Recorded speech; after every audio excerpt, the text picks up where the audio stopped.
అశ్వ సంవత్సరంలో కైలాస యాత్ర Sri Gayatri tours and travels 8977349696. Congress senior నేత మణిశంకర్ అయ్యర్ హాట్ కామెంట్స్ చేశారు. కేరళలో కాంగ్రెస్ మళ్లీ ఓడిపోతుందంటూ కూడా వ్యాఖ్యానించారు. కేసీ వేణుగోపాల్, జయరాం రమేష్, పవన్ ఖేరా ముగ్గురు పనికి మాలినోళ్లు అంటూ కూడా వివాదాస్పద వ్యాఖ్యలు చేశారు. కేసీ వేణుగోపాల్ ఓ వీధి రౌడీ అంటూ కూడా ఘాటుగా విమర్శించారు. తాను 100% గాంధేయవాదినని చెప్పుకున్నారు మణిశంకర్ అయ్యర్. నెహ్రూ, రాజీవ్కు ఈ నేపథ్యంలో శిష్యుణ్ణి, అంతేకాని రాహుల్ గాంధీకి మాత్రం శిష్యుణ్ణి కానంటూ కూడా విమర్శించారు. అసలు రాహుల్ గాంధీ అంటే తనకు నచ్చదని కూడా అన్నారు అయ్యర్. కాంగ్రెస్ వాదిగా కేరళ ఎన్నికల్లో పార్టీ గెలవాలని కోరుకుంటా, కానీ గాంధేయవాదిగా పార్టీ ఓడిపోవాలని కోరుకుంటున్నానంటూ కూడా కీలకమైనటువంటి కామెంట్స్ చేశారు. కేరళలో కమ్యూనిస్టు ప్రభుత్వం చాలా బాగా పనిచేస్తోందంటూ కితాబిచ్చారు. రాష్ట్రం ఊహించిన దానికంటే వేగంగా అభివృద్ధి చెందుతోందంటూ చెప్పారు అయ్యర్. మణిశంకర్ అయ్యర్ వ్యాఖ్యలపై కాంగ్రెస్ నేతలు ఫైర్ అవుతూ ఉన్నారు.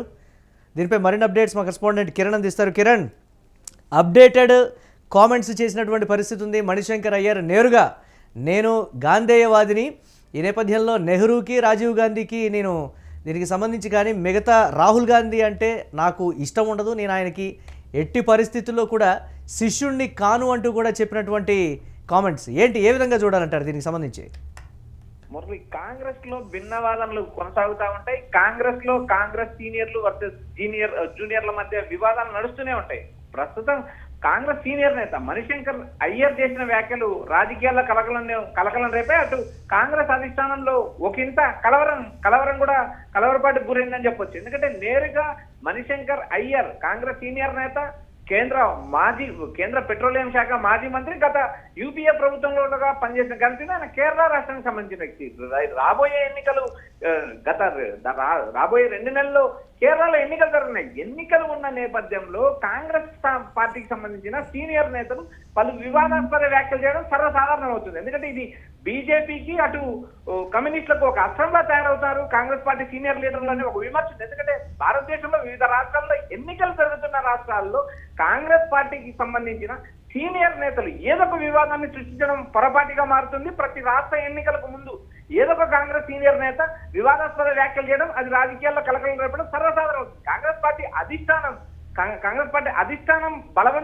అధిష్టానం బలంగా లేకపోవడమా, లేక కాంగ్రెస్ పార్టీలో సైద్ధాంతికంగా ఉన్న విభేదాలా అనేది కూడా మనం చెప్పలేని పరిస్థితి. ఎందుకంటే నేరుగా మణిశంకర్ అయ్యర్ కాంగ్రెస్ పార్టీ అగ్రనేత, కాంగ్రెస్ పార్టీ ప్రతిపక్ష నేత, దేశంలో ప్రతిపక్ష నేతగా వ్యవహరించే రాహుల్ గాంధీ ఏకంగా తనకు నచ్చదంటూ వ్యాఖ్యలు చేశారు. ఇది కాంగ్రెస్ పార్టీని ధిక్కరించడం కాదంటే ఖచ్చితంగా ధిక్కరించినట్టే అవుతుంది. కానీ నేరుగా మణిశంకర్ అయ్యర్ లాంటి సీనియర్ నేత ఏకంగా రాహుల్ గాంధీ నాకు నచ్చడు, జవహర్ లాల్ నెహ్రూ, రాజీవ్ గాంధీ లాంటి నేతలు నాకు నచ్చుతారు, కానీ గాంధీ కుటుంబానికి కాదు, నేను వారిద్దరికి మాత్రమే లాయలిస్ట్ అని చేసిన వ్యాఖ్యలు ఇప్పుడు గాంధీ కుటుంబంలో కలకలం రేపాయని చెప్పొచ్చు. మురళి, అంటే ఏ విధంగా చూడాలంటారు? అంటే రాహుల్ గాంధీ నాయకత్వాన్ని మరొక సీనియర్ నేత కూడా విభేదిస్తున్నటువంటి పరిస్థితి. అంటే అదే బాటలో మిగతా సీనియర్ నేతలందరూ కూడా గళం విప్పితే పరిస్థితి ఏంటి కాంగ్రెస్ పార్టీలో, పర్టికులర్గా కేరళ కాంగ్రెస్ అనేది కంట్రోల్లో లేకుండా పోయిందనేటువంటి రకరకాల విమర్శలు. నేరుగా ఒక సీనియర్ నాయకుడు నెహ్రూ, రాజీవ్కి నేను శిష్యుడిని కానీ రాహుల్ గాంధీకి శిష్యుడిని కాను అనంటే సీనియర్లు ఎవరిని కూడా రాహుల్ గాంధీ లెక్క చేయట్లేదు అనుకోవాలంటారా, లేకపోతే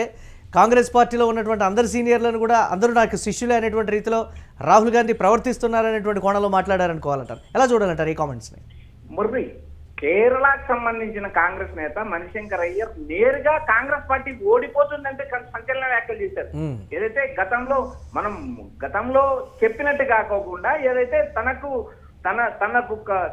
కాంగ్రెస్ పార్టీ అంటే విభేదించే పరిస్థితి లేదంటూ గతంలో చేసిన వ్యాఖ్యలకు భిన్నంగా వ్యాఖ్యలు ఉన్నాయి. ఏకంగా పవన్ ఖేరా లాంటి నేతలు మణిశంకర్ అయ్యర్ కాంగ్రెస్ పార్టీకి దూరంగా ఉన్నారని వ్యాఖ్యానించారు. ఇలాంటి నేపథ్యంలో నేరుగా ఆ రాహుల్ తనకు నచ్చరు, నాకు నెహ్రూతో పాటు రాజీవ్కు మాత్రమే నేను శిష్యుని, రాహుల్ గాంధీకి శిష్యుని కాదంటే ఆయన నేరుగా చేసిన వ్యాఖ్యలు కాంగ్రెస్ లో కలకలం రేపాయి. మరోపక్క ఆయన చేసిన మరో వ్యాఖ్యలు చూసినప్పుడు కాంగ్రెస్ వాదిగా కేరళ ఎన్నికల్లో పార్టీ గెలవాలని కోరుకుంటా, కానీ గాంధేయవాదిగా పార్టీ ఓడిపోవాలని కోరుకుంటా. దీని అర్థాన్ని ఒకసారి మనం పరిశీలించినప్పుడు మురళి, ఏకంగా కాంగ్రెస్ పార్టీ కార్యకర్తగా కాంగ్రెస్ పార్టీ గెలవాలని కోరుకోవడం, కాంగ్రెస్ పార్టీని విభేదించే పరిస్థితిలో గాంధేయవాదంలో అయితే కాంగ్రెస్ పార్టీ ఓడిపోవాలని కోరుకోవడం, ఈ భిన్న వ్యాధులను కాంగ్రెస్ పార్టీ అధిష్టానం ఎలా తీసుకుంటుంది అనే అంశం మనం పక్కన పెడితే, కేరళ కాంగ్రెస్ పార్టీ ఒక్కటే కాదు, భారతదేశంలో కాంగ్రెస్ పార్టీ ఉన్న ఆయా రాష్ట్రాల్లో ఎక్కడ కూడా కాంగ్రెస్ పార్టీ తన బలాన్ని కానీ తన శక్తి కానీ కేంద్రీకరించిన పరిస్థితి లేదు. కాంగ్రెస్ పార్టీని విభేదించినా కానీ కాంగ్రెస్ పార్టీ అధిష్టానం పైన వ్యాఖ్యలు చేస్తే కాంగ్రెస్ పార్టీ ఎక్కడ నేరుగా చర్యలు తీసుకునే పరిస్థితి లేదు. అంటే కాంగ్రెస్ పార్టీలో క్రమశిక్షణ లేదంటే ఖచ్చితంగా క్రమశిక్షణ లేదని కూడా చెప్పొచ్చు. ఎందుకంటే నేరుగా శశిధరూర్ లాంటి నేతలు, శశిధరూర్ పార్టీ మణిశంకర్ అయ్యర్ లాంటి నేతలు కాంగ్రెస్ పార్టీ అధిష్టానాన్ని విమర్శిస్తున్నారు. మరొక కాంగ్రెస్ లో ఉంటూ కాంగ్రెస్ పార్టీని విమర్శిస్తున్నారు. ఎక్కడ కూడా ఆయా రాష్ట్రాల్లో పిసిసిలు కానీ ఏఐసిసిలు కానీ కాంగ్రెస్ పార్టీలో ఉన్న సిడబ్ల్యూసీ సభ్యులు కానీ ఎక్కడ కూడా క్రమశిక్షణ పాటించలేదు. తెలంగాణ కాంగ్రెస్ పార్టీ క్రమశిక్షణ చైర్మన్ గా ఉన్న మల్లూరని ఏకంగా ఒక ఎమ్మెల్యే పైన దాడి చేసిన పరిస్థితి కూడా మనం చూసాం. ఎందుకంటే కాంగ్రెస్ పార్టీలో క్రమశిక్షణ లోపించిందంటే ఖచ్చితంగా లోపించిందని దేశవ్యాప్తంగా విమర్శనాయి. కానీ ఇక్కడ కాంగ్రెస్ పార్టీ సంస్థాగతంగా ఎక్కడ కూడా పార్టీలో మార్పులు చేర్పులు తీసుకురావాలనే విమర్శ కాంగ్రెస్ పార్టీ సీనియర్ల నుంచి ఏకంగా కాంగ్రెస్ పార్టీలో మంత్రులు అనుభవించి పదవులు అనుభవించి ఎమ్మెల్యేలు అయ్యి మంత్రులు అయిన తర్వాత కూడా ఏకంగా కేరళ లాంటి రాష్ట్రంలో మణిశంకర్ అయ్యర్కు కేంద్ర మంత్రి పదవి ఇచ్చిన నేపథ్యం కాంగ్రెస్ పార్టీకి ఉంది. అలాంటి పరిస్థితుల్లో ఏకంగా కాంగ్రెస్ పార్టీ ఓడిపోవాలని కోరుకుంటారంటూ చేసిన వ్యాఖ్యలు రాజకీయాల్లో కాదు, ఏకంగా కాంగ్రెస్ పార్టీ అంటే ముగ్గురిని ఎస్ కిరణ్ ముగ్గురిని పర్టికులర్గా మెన్షన్ చేసినటువంటి పరిస్థితి ఉంది. కేసీ వేణుగోపాల్, జయరాం రమేష్, పవన్ ఖేరా ఈ ముగ్గురు కూడా పార్టీని భ్రష్టు పట్టిస్తున్నారనేటువంటి కోణంలో మాట్లాడుతున్నారంటే సీనియర్లకి పార్టీ అధిష్టానానికి మధ్య వీళ్ళే ఒక గ్యాప్ క్రియేట్ చేస్తున్నారా అనేటువంటి ఒక కోణం కూడా వెలుగు చూస్తున్నటువంటి పరిస్థితి. ఏం జరుగుతుంది సీనియర్లకి లేకపోతే పార్టీ అధిష్టానానికి మధ్య ప్రతి విషయం కూడా వీరి ద్వారానే వెళ్ళాలి, వీరి అనుమతి ఉండాలి, వీరు చెబితేనే అధిష్టానం వినేటువంటి పరిస్థితి ఉందా, ఆ విధంగా తయారైంది అనేటువంటి మరొక అనుమానం కూడా కాంగ్రెస్లో ఉన్నటువంటి ఒక వర్గం వ్యక్తం చేస్తున్నటువంటి సిచ్యువేషన్. దీన్ని ఎలా చూడాలంటారు కిరణ్? మురళి, కాంగ్రెస్ పార్టీ అధిష్టానానికి చెవులు మాత్రమే ఉంటాయి, కళ్ళు ఉండవనే ఒక విమర్శ మాత్రం ప్రస్తుతం మనం స్పష్టంగా చెప్పుకోవచ్చు మురళి. ఎందుకంటే ఈ ముగ్గురు నేతలకు సంబంధించి మణిశంకర్ అయ్యర్ చేసిన వ్యాఖ్యలు మనం ఒకసారి గమనించినప్పుడు కేసీ వేణుగోపాల్, జయరాం రమేష్, పవన్ ఖేరా ఈ ముగ్గురు పనికి మాలలో ఉంటే ఆయన వ్యాఖ్యానించారు. ఈ ముగ్గురు కూడా రాహుల్ గాంధీకి అత్యంత సన్నిహితులు. కేసీ వేణుగోపాల్ కేరళకు సంబంధించిన వ్యక్తి, కేరళ ఎన్నికల్లో కీలక పాత్ర పోషించే వ్యక్తి. రాహుల్ గాంధీకి అత్యంత సన్నిహితుడు. రాహుల్ గాంధీ వ్యవహారాలను చక్కబెట్టేది కేసీ వేణుగోపాల్. రాహుల్ గాంధీ పర్యటన నేపథ్యం నుంచి ఏఐసిసిలో రాహుల్ గాంధీ అపాయింట్మెంట్ వరకు ఖరారు చేసే కేసీ వేణుగోపాల్ ఏకంగా నేరుగా పనికి మాట్లాడని చెప్పారు. సోషల్ మీడియా నుంచి, డిజిటల్ మీడియా నుంచి Congress party social media wing అంతా చూసే పవన్ ఖేరా ప్రస్తుతం ఎంపీగా ఉన్నారు. ఆయన కూడా ఏకంగా నేరుగా పనికి మాట్లాడారు. ఏకంగా జయరాం రమేష్ రాజ్యసభ సభ్యుడిగా కొనసాగారు, కేంద్రంలో మంత్రిగా కొనసాగారు. ఆయన కూడా ఏకంగా పనికి ఇలా కాంగ్రెస్ పార్టీకి సంబంధించిన నేతలను కాంగ్రెస్ పార్టీలో ఉంటూ కాంగ్రెస్ పార్టీ అధిష్టానానికి లాయలిస్ట్ గా ఉన్న నేతలను ఏకంగా పనికి మాలోళ్ళు అంటూ ఉన్న కాంగ్రెస్ పార్టీ ఎక్కడ కూడా చర్యలు తీసుకునే పరిస్థితి ఇప్పటి వరకు కనపడలేదు. ఎందుకంటే పార్టీకి ఏ పార్టీకైనా, జాతీయ పార్టీకైనా ప్రాంతీయ పార్టీకైనా క్రమశిక్షణ ముఖ్యం. ఆ క్రమశిక్షణ లేకుండా ఏకంగా నేరుగా జాతీయ పార్టీ నేతల పైన కాంగ్రెస్ పార్టీ అధిష్టానం పైన నేరుగా విమర్శలు చేస్తున్నా ఎక్కడ కూడా చర్యలు తీసుకున్న పాపాన ఈ దేశంలో కాంగ్రెస్ పార్టీ ఎక్కడా చర్యలు తీసుకోలేదు. తెలంగాణ నుంచి మొదలు పెడితే అధికారంలో కేవలం 3 రాష్ట్రాలు ఉన్నాయి, తెలంగాణ, కర్ణాటక, హిమాచల్ ప్రదేశ్. ఈ 3 రాష్ట్రాల్లో అధికారంలో ఉన్న కాంగ్రెస్ పార్టీలోనే విభేదాలు ఉన్నా కూడా ఎక్కడ కూడా పరిష్కరించిన పాపాన కాంగ్రెస్ పార్టీ అధిష్టానం లేదు. మీరు కొట్టుకొని రావండి, మేము ఢిల్లీలో ఉంటాం, మాకు అవసరమైనప్పుడు మాత్రమే మేము స్పందిస్తాం అనే రీతిలో రాహుల్ కావచ్చు, ప్రియాంక కావచ్చు, సోనియా కావచ్చు. ఈ కాంగ్రెస్ పార్టీ అధిష్టానం మాత్రం వారి లైన్ లో వారు లేరు, నేరుగా నేతల మీద చర్యలు తీసుకోలేదు.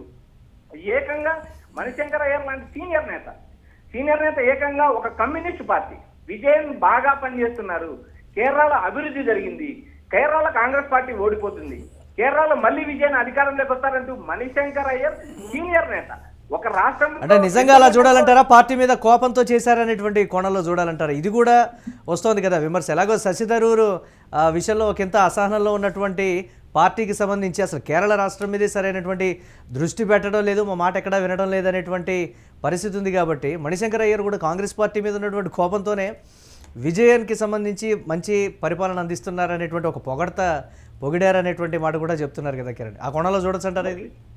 మురళి, కాంగ్రెస్ పార్టీలో విచిత్రమైన పరిస్థితి ఉంటుంది. ఎందుకంటే కాంగ్రెస్ పార్టీలో పదవులు అనుభవించి కాంగ్రెస్ పార్టీలో సుదీర్ఘకాలం పనిచేసి కాంగ్రెస్ పార్టీ అధిష్టానానికి లాయలిస్ట్ గా ఉండి చివరికి కాంగ్రెస్ పార్టీ అధిష్టానాన్ని బ్లేమ్ చేస్తూ ఉండే నాయకుల సంఖ్య కోకొల్లలు కాంగ్రెస్ పార్టీలో. ఇప్పుడు నేరుగా మణిశంకర్ అయ్యర్ లాంటి సీనియర్ నేత దాదాపు ఆయన రాజకీయాలకు దూరం అయ్యే పరిస్థితి, ఇప్పుడు ఆయన ప్రత్యక్ష ఎన్నికల్లో పోటీ చేసి గెలిచే పరిస్థితి లేదు. ఇలాంటి నేపథ్యంలో ఇన్ని ఏళ్ళు కాంగ్రెస్ పార్టీలో పదవులు అనుభవించిన తర్వాత కూడా కాంగ్రెస్ పార్టీ అధిష్టానాన్ని టార్గెట్ చేసి మాట్లాడటం ఎంతవరకు సమంజసం? మరోపక్క ఏదైతే నేతలకు సంబంధించి రాహుల్ గాంధీ కాంగ్రెస్ పార్టీ అగ్రనేత, అంతేకాకుండా లోక్సభ నాయకుడు, లోక్సభలో ప్రతిపక్ష నాయకుడు.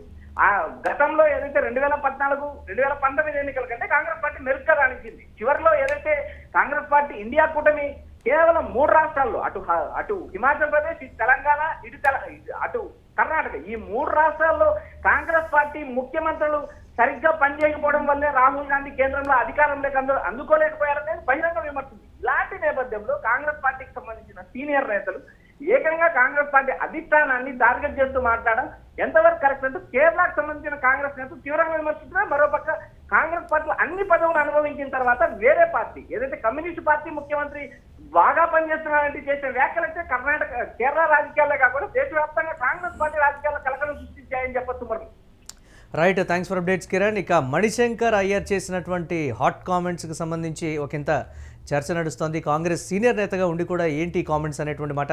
కేరళలో కాంగ్రెస్ మళ్ళీ ఓడిపోతుందంటూ ఆయన చేసినటువంటి కామెంట్స్ దేశవ్యాప్తంగా సంచలనంగా మారింది.